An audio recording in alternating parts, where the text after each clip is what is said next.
Welcome to Declare's Delight for Night. If you don't notice my voice, I'm dealing with a cold, or I'm not sure what it is, but guy kind of came on sudden, and if it's a little rough, there's not much I can do about it. But I'm still coming to you on Facebook Live for Declare's Delight, and today we're about decluttering brings us 5 positive things for your life.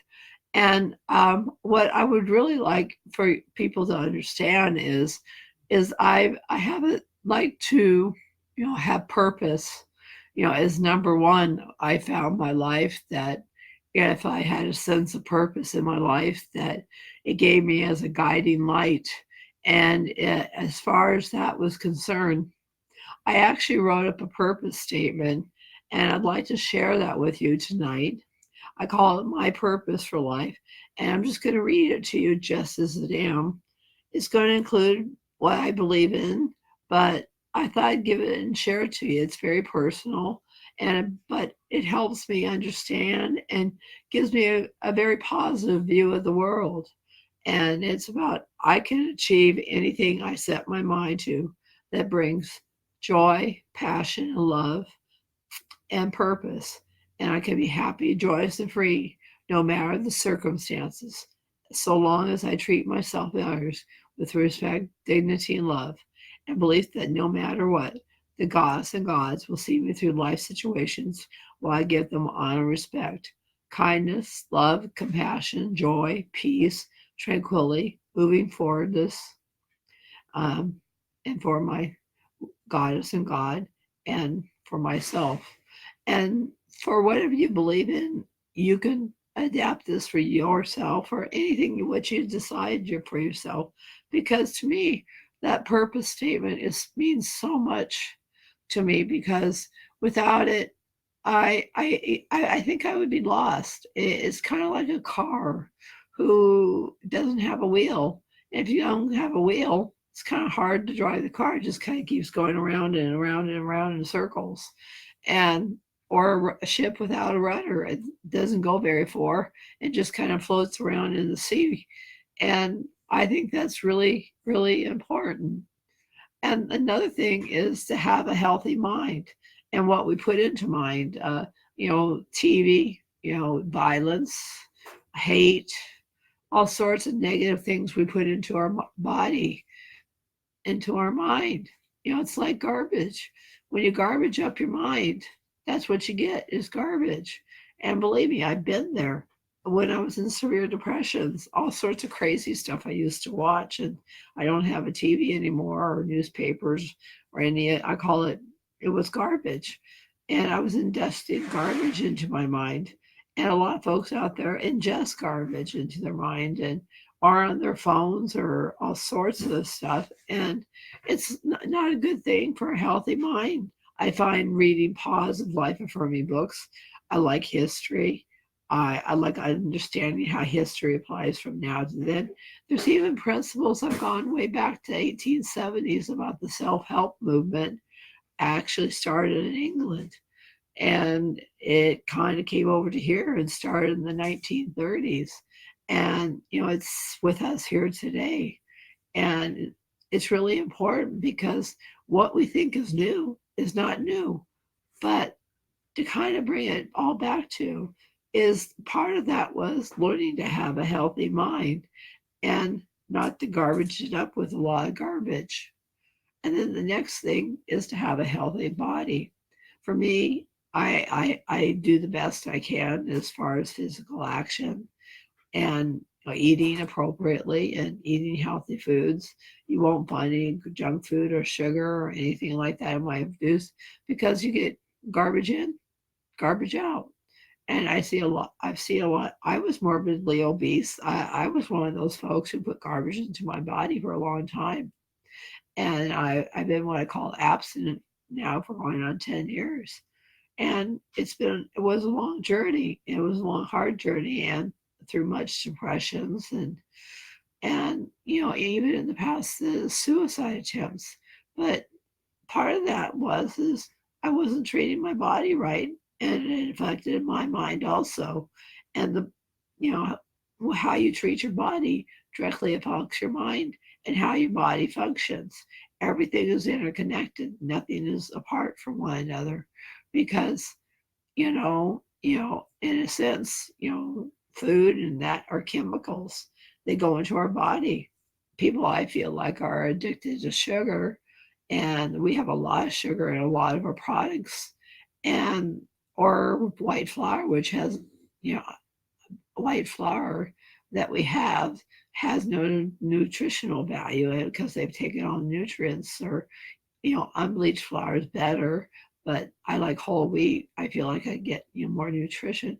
I'm not trying to talk folks out of that. I'm just realizing, just for myself, I am making different choices, and as a result, I've got a healthy body.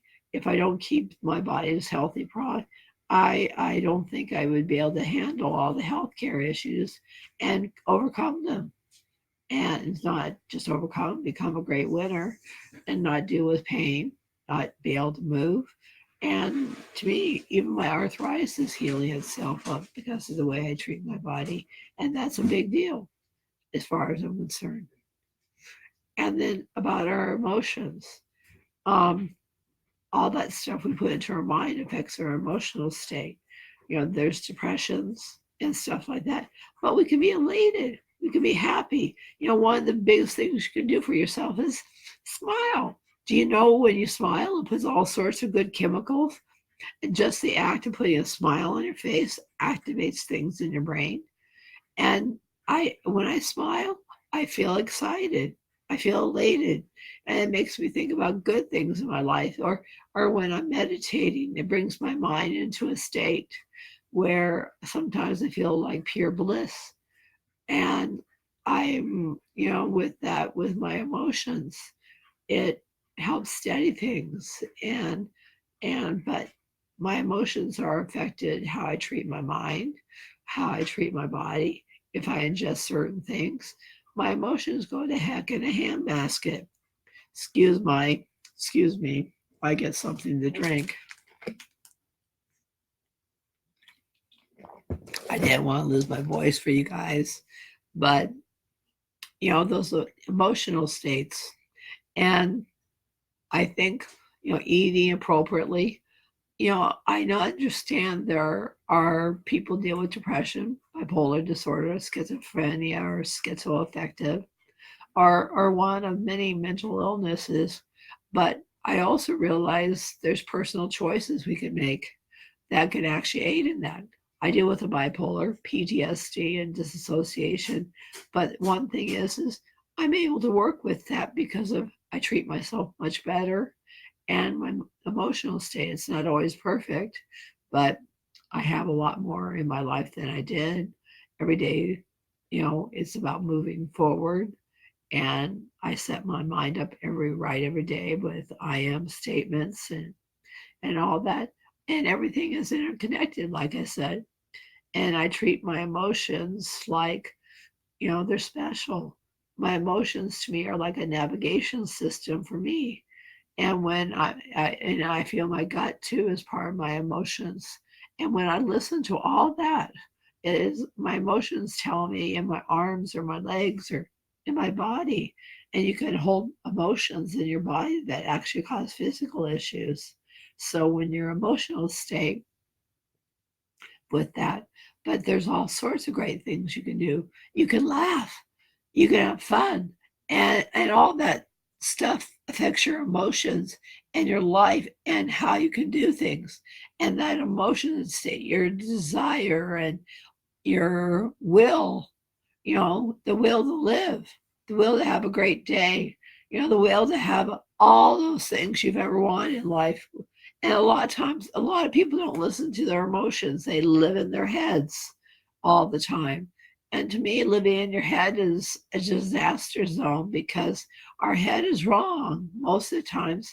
And a lot of times, our emotions let us know how we're feeling. And when you know how you're feeling, you know what's going on. And I figure the head and the mind are connected. And when they're connected, you can have a much greater life. And to me, the next thing I'd like to go on is spirituality. For me, I hold spirituality very close to my heart because that's why this was born.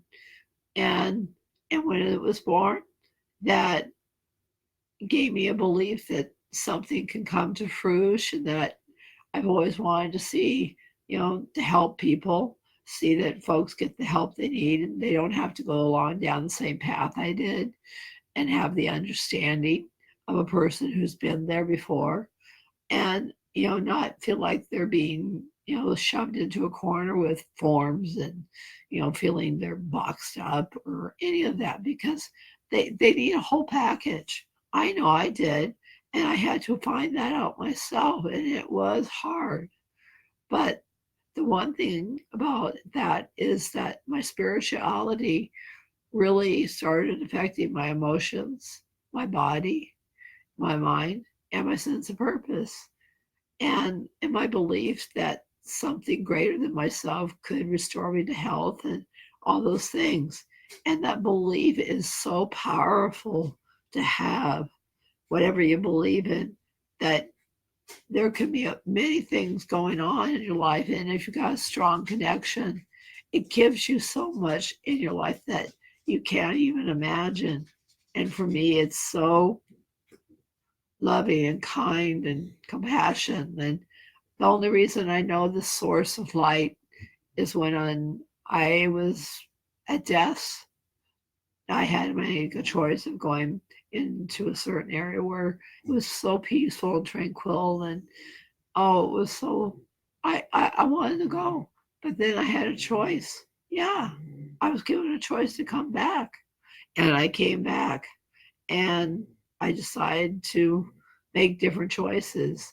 And to me, in spirituality, we all have choices on what we want to believe. We could either believe in negative or positive choices. And I always like to figure that we like to believe in positive choices that helps humankind, and that really have love and compassion and kindness towards each other. That would sure go a lot further. And to me, within spirituality, all of that is. And to kind of let you wrap it all up, this is a whole package. And if you think of this as the whole package, things are going to be great. And we can all come together on this. It doesn't matter how you believe or whatever. But if you something like this, you can have a decluttering that brings you 5 positive things into your life that can make a huge difference on how you view the world. And with that, I wish you a great Declutters Delight for life, peace, tranquility, love, and compassion, and blessings to you all. Have a great night.